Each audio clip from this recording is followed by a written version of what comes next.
ધોરણ 11 અર્થશાસ્ત્ર પાઠ 2 મૂળભૂત ખ્યાલો અને સંકલ્પનાઓ. સ્વાધ્યાય જોઈએ. પહેલું, વિકલ્પોના પસંદ કરીને લખવાના છે. માનવ જીવન માટે વસ્તુ કેટલી ઉપયોગી છે તે બાબત વસ્તુનું કયું મૂલ્ય દર્શાવે છે? તો બી, ઉપયોગિતા મૂલ્ય. બીજું છે, વસ્તુ કે સેવાના બદલામાં ચૂકવાતા નાણાકીય એકમનું પ્રમાણ એટલે સી, કિંમત. ત્રીજું, નીચેમાંથી કઈ વસ્તુઓનો સમાવેશ ભૌતિક વસ્તુમાં થાય છે? તો ડી, ફ્રીજ.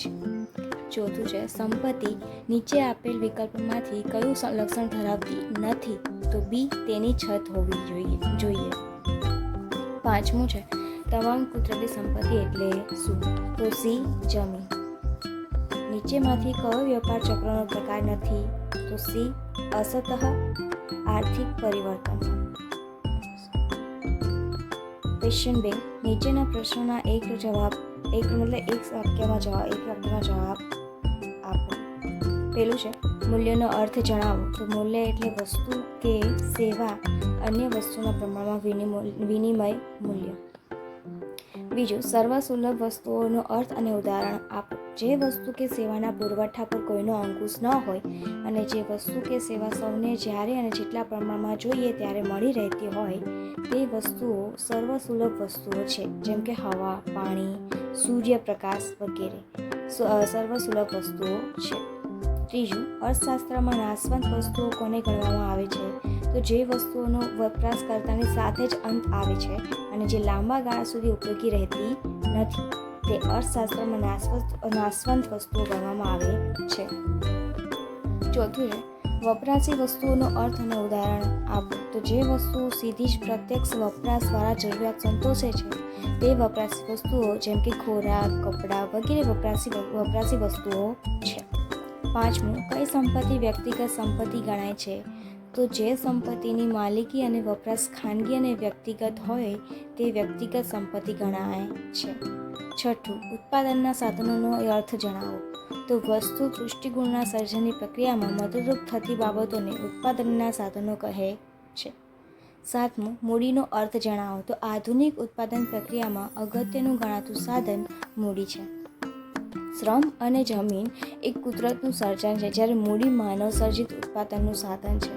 મૂડી એટલે એવી ભૌતિક વસ્તુઓ જે ઉત્પાદનમાં મદદરૂપ થાય છે. મૂડીને ઉત્પાદનનું ઉત્પાદિત સાધન માનવામાં આવે છે કારણ કે મૂડી એ એવી ભૌતિક વસ્તુ છે જેનું ઉત્પાદન થયું છે. હવે તે ઉત્પાદનમાં મદદ કરે છે. દાખલા તરીકે ટ્રેક્ટરનું ઉત્પાદન થયું છે અને હવે તે ખેતીના ઉત્પાદનમાં કામ કરે છે. આઠમું, હેબ્રલર ના મતે વ્યાપાર ચક્રની વ્યાખ્યા જણાવો. તો હેબ્રલના મત માટે અર્થતંત્રમાં વારાફરતી આવતા સારા અને ખરાબ આર્થિક પરિવર્તનોને વ્યાપાર ચક્ર કહે છે. નવમું, વ્યાપાર ચક્રના કેટલા તબક્કા છે? કયા? તો 4 તબક્કા છે. પહેલું તેજી, બીજું ઓટ, ત્રીજું મંદી અને ચોથું સુધારણા. હવે જોઈશું ક્વેશ્ચન 3. નીચેના પ્રશ્નોના ટૂંકમાં જવાબ આપો. તો ખાનગી વસ્તુ અને જાહેર વસ્તુનો તફાવત 2 મુદ્દા જણાવો. જે વસ્તુ ખાનગી માલિકીની છે જેનો વપરાશ વ્યક્તિગત ધોરણે છે અને જેના વપરાશનું ક્ષેત્ર મર્યાદિત છે તે ખાનગી વસ્તુ છે. જ્યારે જે વસ્તુની માલિકી સામૂહિક સરકારની છે અને જેના વપરાશનું ક્ષેત્ર વિશાળ છે તે જાહેર વસ્તુઓ છે. ખાનગી વસ્તુમાં સ્પર્ધાત્મક અને વંચિતતાનો ગુણ છે જ્યારે કે જાહેર વસ્તુમાં બંને ગુણનો અભાવ છે. બીજું, વસ્તુઓ અને સેવાઓનો અર્થ ઉદાહરણ સાથે સમજાવો. તો વસ્તુઓ જોઈએ, માણસ પોતાની વિવિધ જરૂરિયાતો વિવિધ રીતે સંતોષવાનો પ્રયત્ન કરે છે. જે ભૌતિક બાબતો દ્વારા જરૂરિયાત સંતોષાય છે તે વસ્તુઓ છે અને સેવાઓ અભૌતિક બાબતો તે સેવાઓ છે. જેમ કે ભૂખ સંતોષવા માટે ખોરાક એ વસ્તુ છે, જિજ્ઞાસા સંતોષવા માટે શિક્ષણ એ સેવા છે. વ્યક્તિની જરૂરિયાતો ભૌતિક અને શારીરિક હોય છે તથા ઘણી અભૌતિક અને માનસિક હોય છે. આ જરૂરિયાતો સંતોષ પણ ભૌતિક અને શારીરિક રીતે હોય છે તથા અભૌતિક અને માનસિક રીતે હોય છે.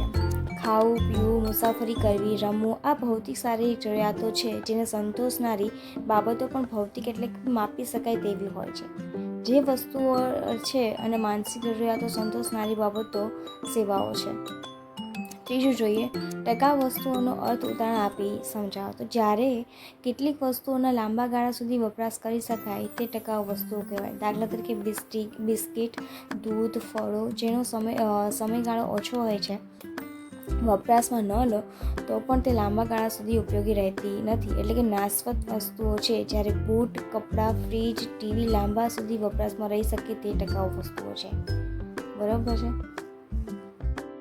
ચોથું, અર્થશાસ્ત્રમાં કઈ વસ્તુઓને વપરાશી વસ્તુઓ તરીકે ઓળખવામાં આવે છે? જે વસ્તુ માનવીને સીધી રીતે વપરાશ માટે ઉપયોગી બને એવી વસ્તુઓને વપરાશી વસ્તુઓ કહે છે. ખોરાક માનવીની જરૂરિયાતોને સીધી જ સંતોષે છે, જ્યારે ખોરાક તૈયાર કરનાર વાસણ જરૂરિયાતને પરોક્ષ રીતે સંતોષે છે. કપડાં જરૂરિયાતને સીધી જ સંતોષે છે, જ્યારે કપડાં બનાવવા માટે વપરાતું કપાસ કે કપાસના ઉત્પાદનમાં વપરાતા સાધનો જરૂરિયાતને પરોક્ષ રીતે સંતોષે છે. આ રીતે જે વસ્તુઓ સીધી જ પ્રત્યક્ષ વપરાશ દ્વારા જરૂરિયાત સંતોષે છે તે વપરાશી વસ્તુઓ છે. પાંચમું, વ્યક્તિગત સંપત્તિ અને સામાજિક સંપત્તિનો અર્થ આપો. તો જે સંપત્તિની માલિકી અને વપરાશ ખાનગી અને વ્યક્તિગત હોય તે વ્યક્તિગત સંપત્તિ ગણાય, અને જે સંપત્તિની માલિકી અને વપરાશ સમાજ સમૂહ દ્વારા થતો હોય તે સામાજિક સામૂહિક સંપત્તિ ગણાય. છઠ્ઠું છે, પ્રોફેસર માર્શલના મતે સંપત્તિનો અર્થ આપો. તો આલ્ફ્રેડ માર્શલે સંપત્તિનો અર્થ આપતા જણાવ્યું છે કે જે વસ્તુ ઉપયોગી હોય, અછતવાળી હોય, વિનિમય પાત્ર હોય અને જેના પર વ્યક્તિગત માલિકી થઈ શકતી હોય તે સંપત્તિ છે. સાતમું, ઉત્પાદનનો અર્થ સમજાવો. તો માનવીની જરૂરિયાત સંતોષી શકે તે રીતે વસ્તુ કે સેવાને ઉપયોગી સ્વરૂપ આપવામાં આવે તે ઉત્પાદન છે. સાદી રીતે કહીએ તો ઉપયોગિતા ગુણનું સર્જન એટલે કે તૃષ્ટિ ગુણનું સર્જન કરવાની પ્રક્રિયા એટલે ઉત્પાદન. દાખલા તરીકે લાકડાને ખુરશીના સ્વરૂપમાં બદલવાથી તેમાં ઉપયોગિતાનો ગુણ ઉમેરાય છે. આ પ્રક્રિયાને ઉત્પાદન કહે છે.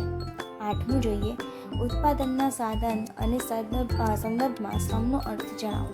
તો અન્ય વ્યક્તિની દેખરેખ હેઠળ વળતરની અપેક્ષા સાથે થતું માનસિક કે શારીરિક કાર્ય તે શ્રમ છે અને તે કરનાર શ્રમિક છે.